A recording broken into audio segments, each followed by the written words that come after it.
Friends అందరూ ఎలా ఉన్నారు? బాగున్నారా? నేను కూడా బాగున్నాను. ఏంటని చూస్తున్నారు? ఈ గులాబ్ జామున్ అండి. బిస్కెట్ పాలపొడితో చేశాను. దాని ప్రాసెస్ ఏంటో చూద్దాము. మరి బిస్కెట్లన్నీ పార్లేజీ బిస్కెట్లన్నీ ఈ బిస్కెట్ మిక్సీ పెట్టుకోవాలి. ముక్కలు చేసుకుని మిక్సీ పెట్టుకున్నామండి. ఒక ప్లేట్లో తీసుకోవాలి బిస్కెట్ పొడి మీది. ఈ బిస్కెట్ పౌడర్లోనండి ఇది పిస్తా, జీడిపప్పు, సన్ఫ్లవర్ సీడ్స్, పప్కిన్ సీడ్స్ ఇలాగా మిక్సీ పెట్టుకున్నామండి. ఈ పౌడర్ కూడా ఇందులో వేసుకొని మొత్తం చపాతీ పిండిలో కలుపుకోవాలి. చపాతీ పిండిలో ఇలా కలుపుకున్నామండి. దీన్ని ఉండలు చేసుకోవాలి. మనం రౌండ్గాను ఇలా చేసుకుని పక్కన పెట్టుకోవాలి. ఒక కప్పు పాల పౌడర్ అండి. దీన్ని కూడా చపాతీ పిండిలా కలుపుకోవాలి.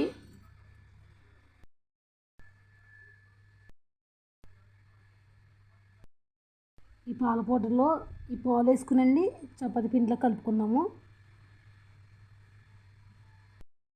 ఇది కూడా చపాతీ పిండిలో కలిపేసుకున్నామండి. దీన్ని చిన్న చిన్న ఉండల్లా చేసుకోవాలి. ఉండలు చేసుకోవాలండి. ఉండలు చేసుకున్నాక ఇలా చేసుకుని ఈ ఉంది కదండి ఇందులో పెట్టుకుని లడ్డూలా చుట్టుకోవాలి. ఇలా చుట్టుకోవాలండి. ఇలా చుట్టుకోవాలి అన్నీ రౌండ్గాను. అన్నీ ఇలా చుట్టేసుకున్నామండి. ఇది డీప్ ఫ్రై చేసుకుని పాకం పెట్టుకుందాము. కడాయి పెట్టుకున్నామండి.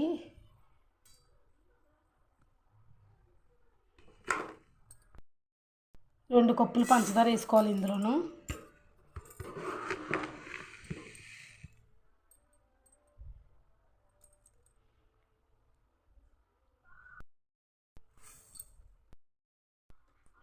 రెండు కప్పులు వాటర్ వేసుకుంటున్నాను. రెండు కప్పులు వాటర్ గ్యాస్ వెలిగించుకోవాలి. పంచదార కరిగిందండి. ఆయిల్ అంతా తిక్కగా ఉంటే సరిపోతుంది. స్పూన్ ఇలాచీ పౌడర్ అన్ని పెట్టుకుని ఆయిల్ వేసుకున్నాను. వీటెక్కాక ఆ గులాబ్ జామున్ ఇందులో ఫ్రై చేసుకుంటున్నాయి. ఎక్కిందండి వేసుకోవాలి.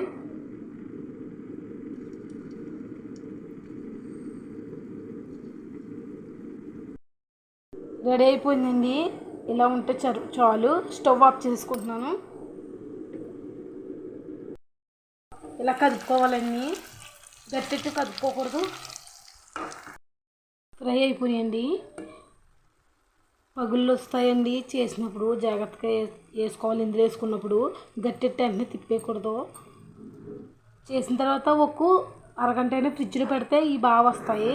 లేకపోతే బాగా రావండి. ఫస్ట్ సారి నేను అలా చేసినప్పుడు వెంటనే వేసాను ఆయిల్లో, బాగా రాలేదు. ఇప్పుడు మాత్రం బాగా వచ్చినాయి. ఉన్నామండి అన్నీ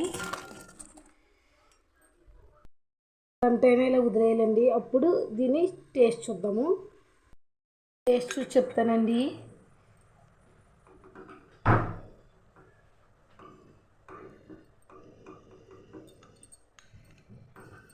చాలా జ్యూసీగా చాలా బాగుందండి. లోపల బిస్కెట్ అది పెట్టాను కదండి, చాలా బాగుంది. టేస్ట్ అయితే సూపర్గా ఉంది. మీరు కూడా ట్రై చేయండి. లైక్ చేయండి, షేర్ చేయండి, సబ్స్క్రైబ్ చేసుకోండి. బాయ్. Thank you.